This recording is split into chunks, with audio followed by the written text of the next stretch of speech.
Hi, I'm Dr. Tanya, and we are in the moment with Dr. Tanya. I'm sitting here today having a conversation with a friend of mine, London, and we've been talking about what is your why? What is why? What does why mean to you? There's so many words in the English language that have infinite definitions. And why is one of the words that you can continue to answer your answer with the question of why. So as I sat here with London, we were thinking about what is your why? And do you ask why, what, how? How do you form a conclusion or for an answer? Now, you'll just hear me speaking with London for confidentiality reasons. There's no one else you'll see. So I'm not just the talking head. I literally have someone I'm talking to. Say hi, London. Hello. Okay, now, London, I'm going to have to ask you to speak up louder so your voice can be picked up. Hello. Okay. That's London saying hello. So, London, as I was speaking of earlier, the word why. Why is a question as well as why is an answer. So when I say why to you right here, right now, in this moment, and I say, London, why? What comes up for you? Is that a question to you or is that an answer? It's a question. And what is it the question to? Why am I having problems getting motivated? Okay. And so this is to show you how why works. London says, why am I having problems getting motivated? And I could say, well, why do you think you're having problems becoming motivated? I don't know. I have a nice education. I have skills. There's opportunities that I can take advantage of. I just can't seem to hit start button. Okay. And why is that? I don't know the answer to that. I mean, to think about it, I guess it's been so long since I've been productive per se, or in interacting with people that I can help, until it's kind of scary. I don't know if I still possess the same skills, and it's just basically trying to get motivated, like I said. Why do you think you don't have the same skills? Well, because it's been a while since I've done the things that I do, and things change, they progress, and I don't think I've kept up with the progression. Why have you not kept up with progression?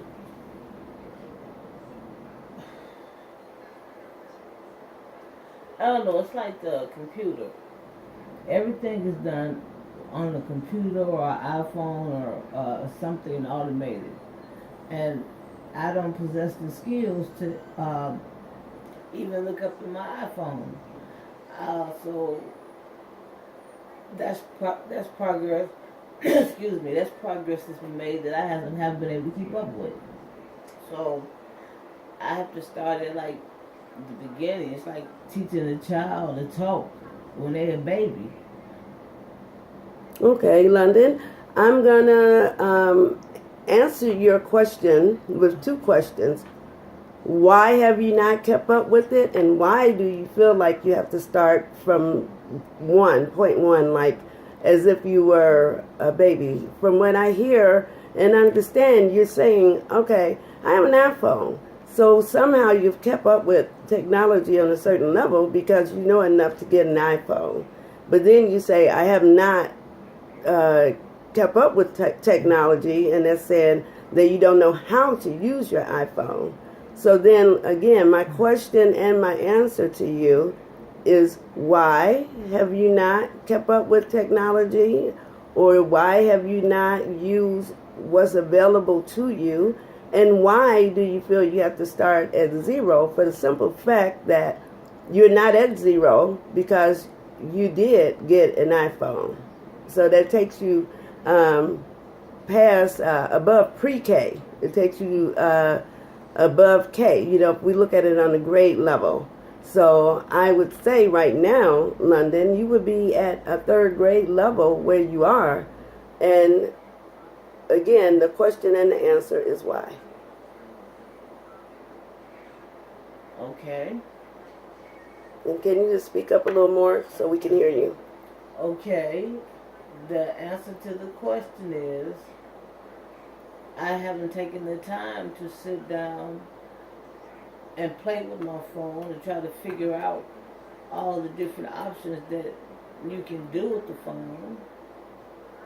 So basically, mostly it's on me not taking that extra step to figure out how to do the things that I need to figure out how to do.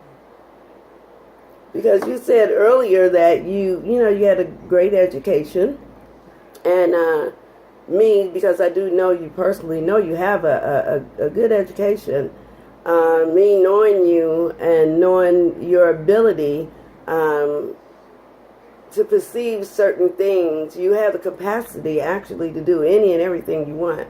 I've witnessed that with you for many, many years. And in answering my question of why have you not kept up with technology, your answer to me is you have not taken time to sit down and play with your phone and see what all it does. Those iPhones do everything except for walk, because they definitely do talk. So why haven't you taken the time to do that is my next answer and my next question to you. So I'm showing the process of processing your own questions, forming your own answers by using the simple 3-letter word in the English language of why. So, why haven't you not taken the time? Well, Dr. Tanya, I really can't tell you why. Procrastination. So you're saying the reason why you have not taken the time is because you've been procrastinating and not doing it. Exactly. And I can keep this form of discussion going on and on. We could do this for hours of coming up with the answer leading to a conclusion or a possible conclusion. Because, like I say, the question and the answer using the word why is infinite. You never come up with the final answer. So you do come up with answers, though, and you're usually able to answer your own questions by just asking yourself why. To every question you have, if you ask yourself why, you can come up with an answer. So I'm just going to process a couple more whys with you, London, and then we're going to end it by saying, this is my final answer, because we can't continue using why forever. So, London, why do you believe, and I use the word believe because in order for you to own something, you have to truly believe that. So why do you believe that you are a procrastinator? Because I set out goals, make plans to do things, and then at the last minute, I change my mind or I put it off. And then before I know it, that opportunity or that chance has passed. Mm-hmm. And then I said, oh well, I didn't mean to do it anyway, or I didn't want to do it anyway. Okay. And so you consider that being procrastination. And I want to ask you, why do you see that being procrastination? But I'm not going to continue down the path of what is your why at this point. I just wanted to demonstrate to my viewers how you can use the term why to come up with conclusions, to come up with answers, and to process yourself out of being where you are. It's an ongoing challenge of asking yourself why.